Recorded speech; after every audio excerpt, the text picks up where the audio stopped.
Okay, so welcome. Whoa, here comes a bunch of people all at one time. Love that. Welcome everybody to our Fit Republic Empire team call today. I'm really excited to have Whitney on. She's been crushing it in her business these last couple of weeks, and I'm just like every time I go into my back office, it's like, oh, Whitney signed a coach. Whitney signed a coach.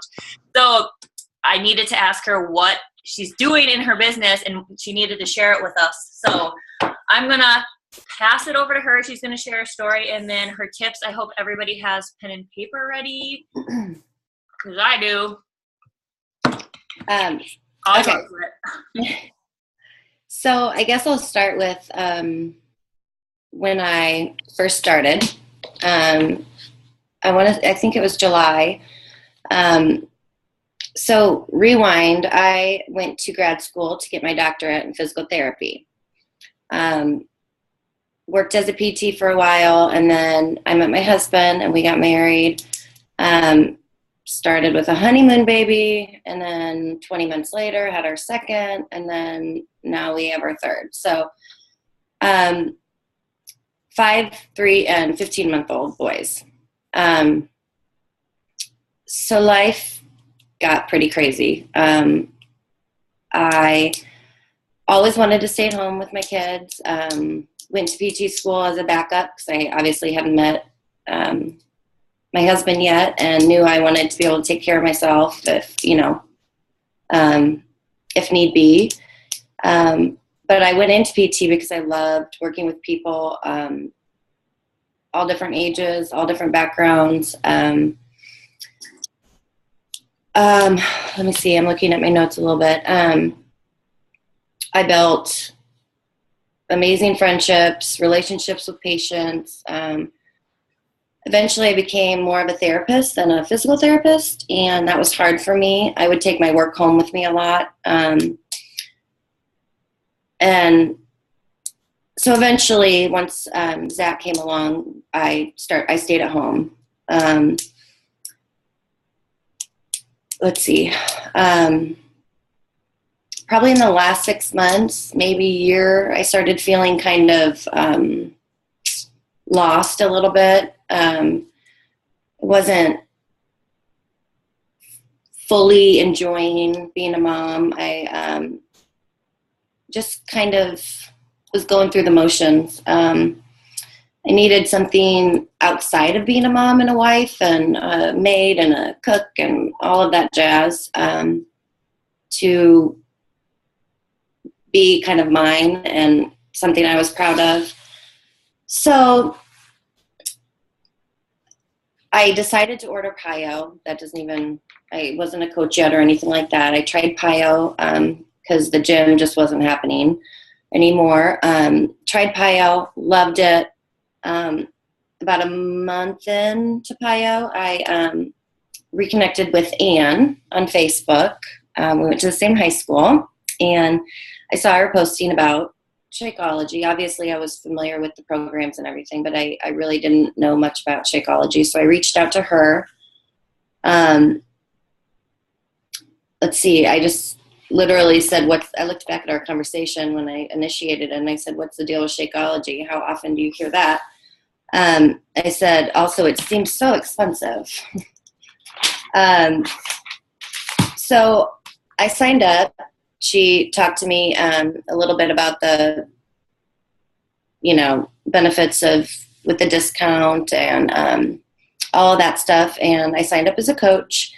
And in my head, I'm like, I don't eat breakfast. The Shakeology will work great. I'll fit it in, and I just get it for cheaper. I don't have time to be a coach.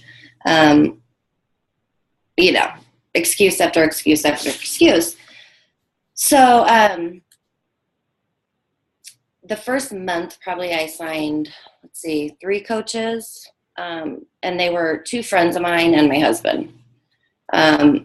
So I didn't try, I didn't do anything to get them on my team. I just obviously went to people I thought would be interested.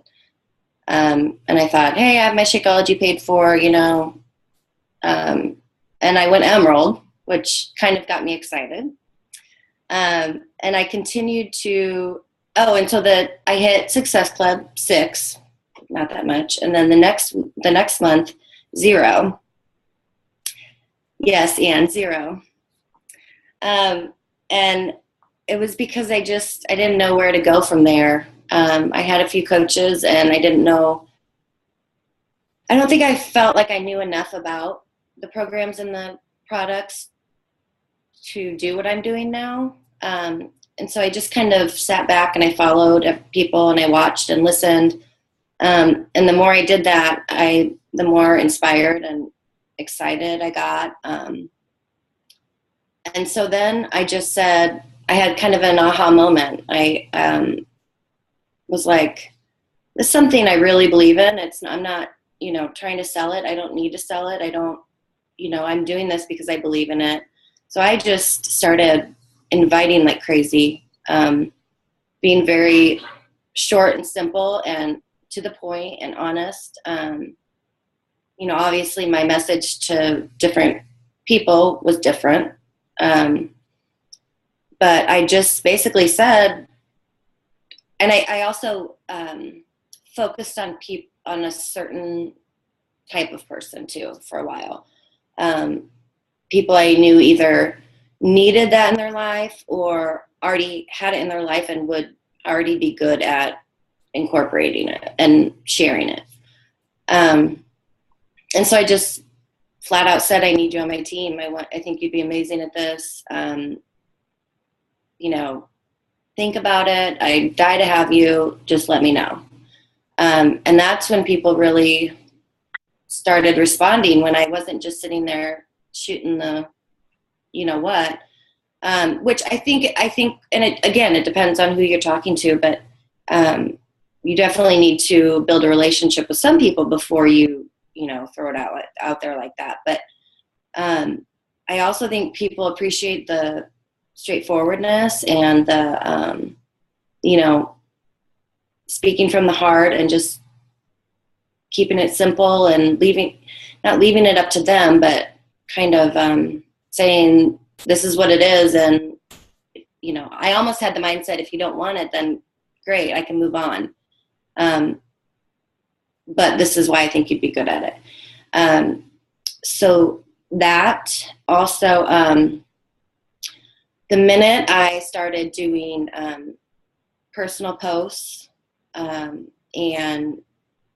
I don't even call them selfies because I don't, just sit there in the mirror and take pictures of my outfit all day. But, I posted my original photo and it blew up. Everybody, and at first I'm like, oh my God, I'm a mom of 3. Like, I can't believe I'm posting a picture of my stomach. And then I just saw such an awesome response that it was like no holds barred after that. So once I started doing personal posts and pictures and holding myself accountable, not just posting, these transformation, which are great. They're great to add in, but they need to see that you're doing it as well and that you're, you're putting your money where your mouth is. They've got to trust you too. So that's when I also started getting a huge response. Also, I don't know if you're familiar. I don't know, Lauren, if you do the 532 at all or your version of it or whatever, but we started a push to lead, or Ann started a push to leadership group, and that kind of started me off also. And then I don't just do 532. I do a lot more than that a day usually. I mean, some days it's, it's all I can get in. And then other days I'm sending, 10 coach invites. And I fit them in throughout the day. I can't always sit down and do a power hour, So I fit them in when I can, when I have a second and I really feel good about it. I send out those messages. Trying to think what else. I don't know. We can always do a Q&A too at the end, or like right now too, if you went over all your notes. Yeah, I kind of touched on everything. Yeah, for the most part. I just want to add in one thing that is amazing about Whitney, and I think everyone should know, is that Whitney did not wait to learn everything she needed to know before she started. She came in, she started inviting people. She was like, I don't know what I'm doing, but I'm just going to start inviting people. And then she reached out to me when she had questions. And I held her hand through the beginning, because that's what you do as a leader. And she never waited for the right time. She just started inviting, and she just jumped right in. And I feel like that's how I started out. And I think that is probably the biggest key to success, is just not waiting for the right time, not waiting until you know it all, because you're never going to know it all, and just start doing it. Yeah. And also, so, I mean, there have been posts that I post and I get almost zero, feedback. No, very few likes and no comments and everything. But anyways, they're always watching. They're always listening. It still amazes me just in the last month how many people have, I've never seen them like anything of mine. And then I get a personal message from them about all of this, just don't. And I think that's what I had to figure that out, to really, because you kind of get like, oh, this isn't working, I'm not good at this, blah, blah, blah. But you are, and you are reaching people. And even if they don't tell you right away, or even if you don't know, eventually, Right. it will happen. I have a question, and I know this is something that I have coaches face like right away when they kind of get started as a coach, but how did you get past that like fear of posting or fear of inviting so often? Because you still are pretty new, but yeah, like you said, there's some days you send out 10 coach invites. Like, how did you get past that fear of a no, or fear of rejection, or whatever? I think I just, like I said, I did have the aha moment where I'm like, I'm going all in.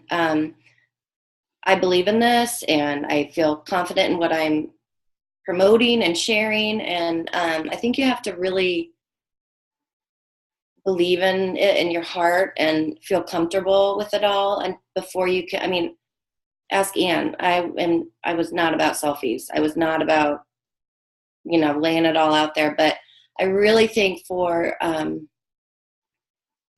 you to be credible, you have to share you don't have to sit on Facebook and write your whole story out, on one page, but to give pieces here and there. I think, people have to believe in you. And I feel like nowadays, there are so many of these companies that,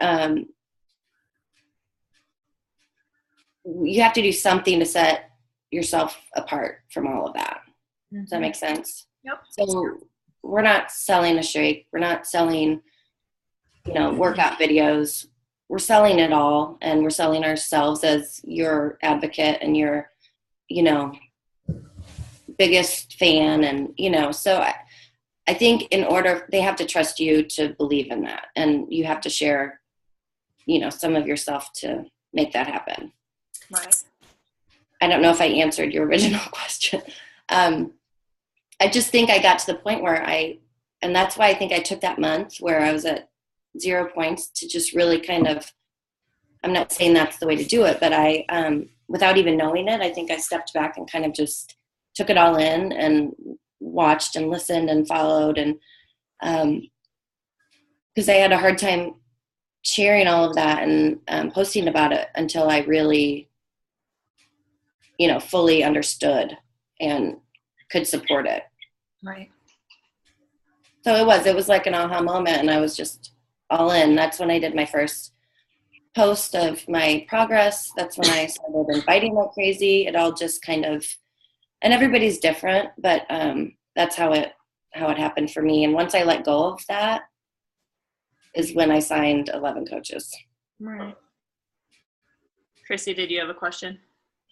Well, I was just going to echo Whitney. I think listening to her today, I know I was on a little late, but listening to her and then listening to Blair last week and just really, because I struggled. I've been in this business. I'm going on my 2-year anniversary, and I've struggled with inviting. And it wasn't so much the challenge pack inviting, it was the recruiting to the business inviting.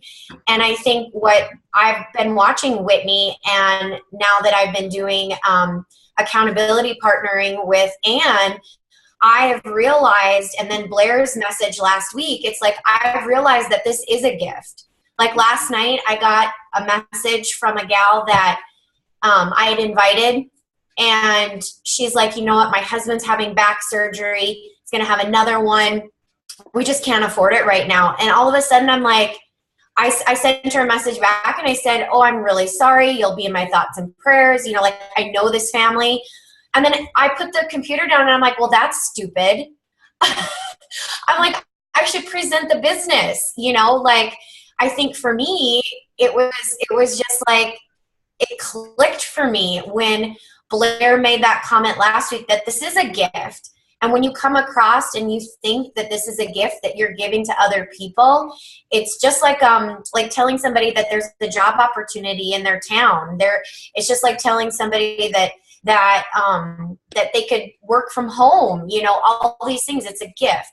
So I think for me, when I realized that, my inviting, or I shouldn't say inviting, my recruiting has dramatically changed, because I'm listening to them, but yet I have a solution now, where I didn't think of it that way. I didn't think, you know, I would have just probably let that conversation go. So I guess I'm just kind of echoing Whitney and Anne, and kind of our last call last week, is that, you know, this is really important to get onto these calls, because this is where you can really maybe have that aha moment. And for me, for being in the business almost 2 years, and to have an aha moment last week, you know, that's important. You know, you just because you've been in the business for X, Y, and Z amount of time doesn't mean that you know everything either. So I want to just give a shout out to everybody that's on right now, because this is important. So good job, Whitney. I just had to echo you. Thanks, Josie. I mean, when you say that, there have probably been times where I've missed that opportunity too, because I think you want so badly not to focus on the money aspect of it, because there is so much more to it. But that's just a kind of, that's an added bonus. And there are a lot of people that could, benefit from it. What else? Something else you said. It just being a gift. And I think that's, once I looked at it that way, that I'm sharing this with you. I thought of you. And if they don't respond well to it, or I get a no, then they're just not ready, or they're, and they're missing out. And so you kind of have to look at it like, they're lost, at least for now, and, unless they're, until they decide they're ready. But you can't be afraid to, just throw it out there. Right. I kind of want to co-sign kind of everyone who's been talking today too. I think one of the biggest things too is even though it may not have been the way that maybe some people look at it, but when you took that time to step back and actually educate yourself on the products, and just kind of watching and seeing how everything was doing, and for it to click with you. I think it's so important for people to actually educate themselves on the products. We're so excited and we're passionate, which is great. But if I were to go to somebody who's just passionate to purchase something, or who's passionate and educated as to how their products can truly help me, then I want to go to somebody who's educated to know that, okay, well, I love that they're passionate about it, but they also took the time to know their product. Sorry, the motorcycle next door is loud. They took their time to know their product, and they know, based off of their understanding of it, what particular things can help me specifically. And when you do that, and you mix it with your passion, I think it's really important. And for the inviting. It raises your confidence for inviting and realizing that this is a gift. And that, it's, for me, I've been in the business 2.5 years, and I just had an aha of actually how to lead a team and people to diamond. So you're going to go through and have your aha, like Chrissy said, throughout the business. But, just like getting on here on these calls is important. I'm working a full-time job right now with you guys on my cell phone. So, it's just important. So, I'm really excited for you. And now I'm rambling. I have a question too, because we're doing Q&A, you guys. Just kidding. Do you find that most of your coaches that you've signed are discount coaches, or have you signed some that are working? Most are discount right now? Okay, so are you transitioning frustrating your messages to find working coaches, or how do you plan on doing that? Probably the last 6 I just signed, it was in hopes that they would be working, and probably 3 or 4 of them really want to, but I just don't know if they're open to it yet. Right. They say they want to, but I'm not getting much feedback yet. So that's my biggest thing right now, because I am 1 emerald away from diamond. And so, that's my goal, is to try and get some of them to take advantage of it and not just. Right. And I think as a newer coach too, you find that a lot of your first coaches that get you to diamond are discount coaches. They're probably not going to be the coaches that get you to 5-star or 10-star, because they aren't technically working, but you don't ever want to discount the discounted. Right. Because, they have sold challenge, or they have talked to people, and they are, even though they're not technically working, what I would say working the business, but you just never know. Sometimes the ones that you least expect, I think, will. Well, yeah, you might get a Whitney. Yes, I was discount coach only. That's so funny. And I love when I add discount coaches to my team page, because I'm like, I know you're just in it for the discount. And then Whitney will immediately comment that was me too, girl. Yeah, just wait. And do you have any questions that you can think of to ask Whitney? I know we kind of talked a little bit about if we were to do a Q&A, and you said you had a couple. I don't remember them. I wasn't originally going to be on the Zoom, and then my call got canceled. Or it got not answered. It's all right. It'll work out. Does anyone else have any questions for Whitney? Yeah, I want other people to ask questions, because. Just pick her brain. Just a quick shout out. Anne is trying to get 14 more coaches in 2 weeks, and if she does it, I will bow down to her forever. I have a question. Because I wouldn't put it past her. We all know Anne's a rock star.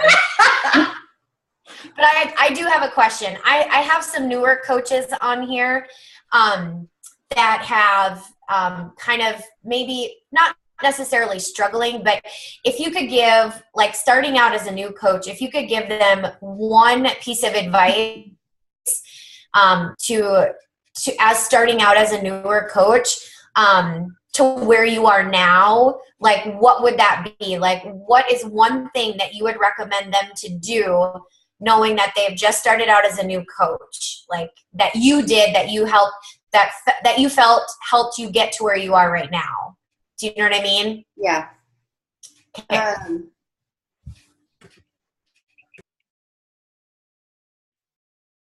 I would definitely say work on their mindset. Because I wasn't there yet. And that month, even though I was like, what? 0? I really think had I not, I don't know if, mentally I would have ever. How did you get to that mindset? What was the key working habit that got you to that mindset? Because I mean, we can all sit and think about it, but was there an activity that, you know, helped you get there, or was it your upline? I mean, what was that? Or a combination? Definitely my upline. But also I just think really learning what I needed to learn. Like I said, I wasn't fully working the business, but I was a part of it. Mm-hmm. So I was, you know, every time I saw a post, I would, you know, think about it and relate it to myself. And, and then on top of listening to calls and podcasts and, you know, adding other people in the business to my, you know, just to kind of get to know more people and see what everybody was doing with it and all that stuff. And then when I was there, my confidence went up, my comfort went up.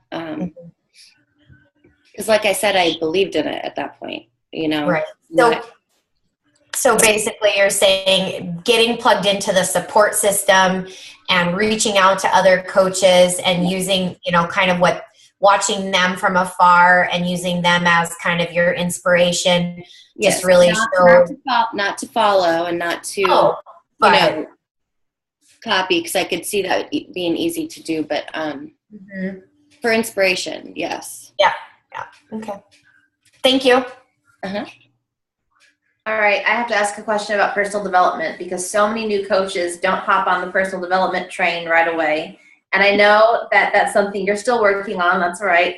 But you still hopped on board faster with personal development than most new coaches do, because we all go through it where we're like, I don't need personal development, I'm fine. Like, that's not gonna help my business. So when did that click for you? That, like, even if you weren't necessarily consistent with the personal development, that you were like, all right, I do need to incorporate this into my day-to-day activities? It was probably during that second month when I just stepped back, because you are such an advocate of personal development. And not only do you say do it, but you explain how it has helped you and how it's changed you, and you personalize it again. 10 minutes. And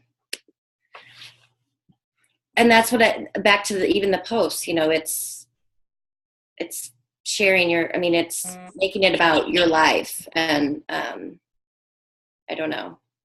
Did that answer your question? Kind of. I mean, I just know that there's so many new coaches who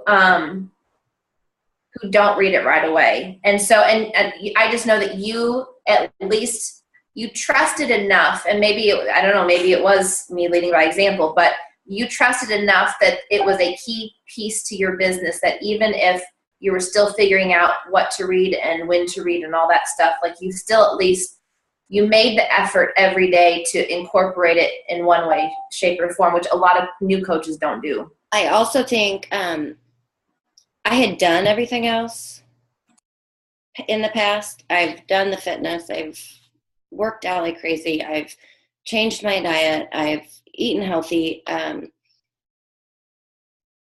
that was the one missing piece, kind of. And that's where I was struggling, back to being a mom even, you know. I was just kind of going through the motions, and I wasn't enjoying the little things about life. And I figured out that I needed to work on myself, not just physically, you know, to get where I wanted to be in the rest of the areas. So yeah, I had tried everything else, and that kind of struck a chord, as, you know, you drilled that into our heads, that yeah, that's probably what's missing.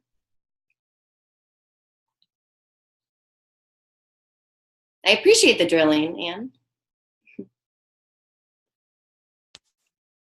Any other questions? 8 minutes. We should have had everybody have like one question ready. We could have done like a fire round. Anyone have any questions for anyone else? Yeah.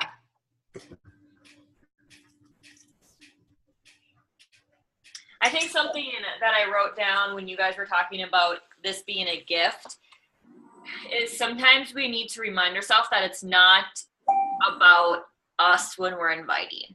Like, I think sometimes we think like, oh, I don't want to invite them because X, Y, and Z, and we give an excuse to them before we even invite them, and then we make it about us and not about them.